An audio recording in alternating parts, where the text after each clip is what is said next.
امیر حمزہ کا ایمان لانا کوئی معمولی واقعہ نہیں تھا۔ جس طرح مسلمانوں میں خوشی کی لہر دوڑ گئی تھی تو کفار کے اندر یہ خبر ایک بجلی بن کے گری، تو وہ بھی دارالندوہ میں بیٹھے اور سوچنے لگے کہ اب کیا کیا جائے۔ آج ایک حمزہ بن عبد المطلب گئے ہیں، کل کوئی اور چلا جائے گا تو یہ تو طاقتور ہو جائیں گے۔ عمر بن خطاب مجلس میں موجود تھے، کہا تم قصہ چھوڑو، یہ کام میرے ذمہ رہا، میں بانی اسلام کی زندگی کا چراغ ہی بجھا دیتا ہوں۔ روز روز کا قصہ ہی تمام ہوتا ہے، تلوار حمائل کی اور ارادہ قتل سے گھر سے نکلتے ہیں، تقدیر ہنس کے کچھ اور ہی بول رہی ہے۔ سودا لینے کے لیے بازار گئے، سودا لینے کے لیے بازار گئے، ہاتھ اس کے بکے جس کے خریدار گئے۔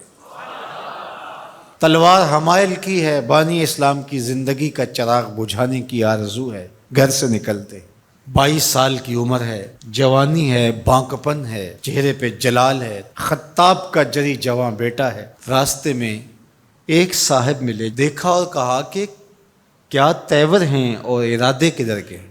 کہا چراغ اسلام بجھانے جا رہا ہوں۔ کہا اس کی روشنی تو تمہارے گھر میں بھی پہنچ گئی ہے۔ پوچھا کیا ماجرا ہے؟ کہا تمہاری بہن فاطمہ بنت خطاب اور تمہارے بہنوئی سعید وہ بھی اس آقا کے غلام بن گئے۔ بس غصے میں بہن کے گھر پہنچتے ہیں اور دروازے کو دستک دیتے ہیں۔ اندر قاری قرآن ان کو قرآن سکھا رہا ہے۔ اہل خانہ سمجھے عمر آئے ہیں اور تیور بھی اچھے نہیں ہیں، قاری کو کہیں گوشے میں چھپا دیا اور دروازہ کھولا۔ دروازہ کھولنے کی دیر تھی کہ بہن پہ ٹوٹ پڑے، مار دھاڑ شروع کر دی۔ تم سابی ہو گئی ہو، تم نے آباء و اجداد کا دین چھوڑ دیا ہے، مار مار کے ان کو لہو لہان کر دیتے ہیں۔ تو بہن بولتی ہے عمر سنو، تم خطاب کے بیٹے ہو نا، میں بھی خطاب کی بیٹی ہوں، میں بھی اپنے موقف سے ہٹنے والی نہیں ہوں۔ حیرت زدہ ہو جاتے ہیں کہ اس عورت کے اندر یہ بجلیاں کیسے آ گئیں۔ تو سوچنے لگے اور کہا اچھا جو تم پڑھ رہے تھے مجھے بھی سناؤ۔ کہا تمہیں پہلے غسل کرنا ہوگا۔ عمر بدن دھو رہے ہیں، میرا رب دل دھو رہا ہے۔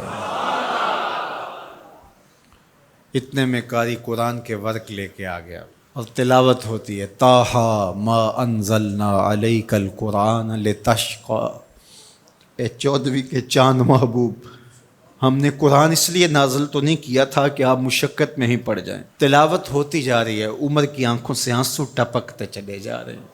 کہا عمر کی عمر برباد ہو گئی، چلو مجھے حضور کی چوکھٹ پہ لے چلو۔ اللہ اکبر۔ دار ارقم میں حضور تشریف فرما تھے، تلوار اس طرح حمائل کی ہوئی ہے اور اسی حالت میں حضور کی دہلیز پہ جا رہے ہیں۔ دروازے کے سوراخوں سے دیکھا صحابہ نے، کہا کہ عمر آ رہے ہیں، تلوار ہے ہاتھ میں۔ تو حضرت امیر حمزہ نے کہا گھبرانے کی ضرورت نہیں ہے، اگر ارادہ خیر سے آ رہے ہیں استقبال کریں گے، خوش آمدید کہیں گے، بٹھائیں گے، عزت دیں گے، اور اگر ارادہ اچھا نہیں ہے تو اسی کی تلوار سے اس کا سر کاٹیں گے۔ دروازہ کھلتا ہے، عمر حضور کے سامنے آ کے بیٹھتے ہیں اور میرے حضور کہتے ہیں عمر ابھی وہ وقت نہیں آیا کہ تم اسلام لے آؤ، اور یہی وقت تھا عمر کے اسلام لانے کا۔ حضرت عمر کلمہ پڑھتے ہیں اشہد ان لا الہ الا اللہ وحدہ لا شریک لہ واشہد ان محمدا عبدہ ورسولہ۔ جو ہی عمر کی زبان سے کلمے کی صدا سنتے ہیں صحابہ، اتنے زور سے اللہ اکبر بے ساختگی میں کہتے ہیں مکے کی گلیاں گونج اٹھتی ہیں۔ اللہ اکبر۔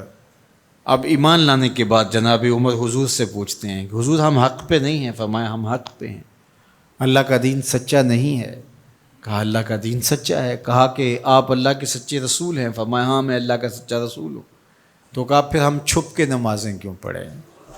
ہمیں صحن حرم میں جانا ہوگا۔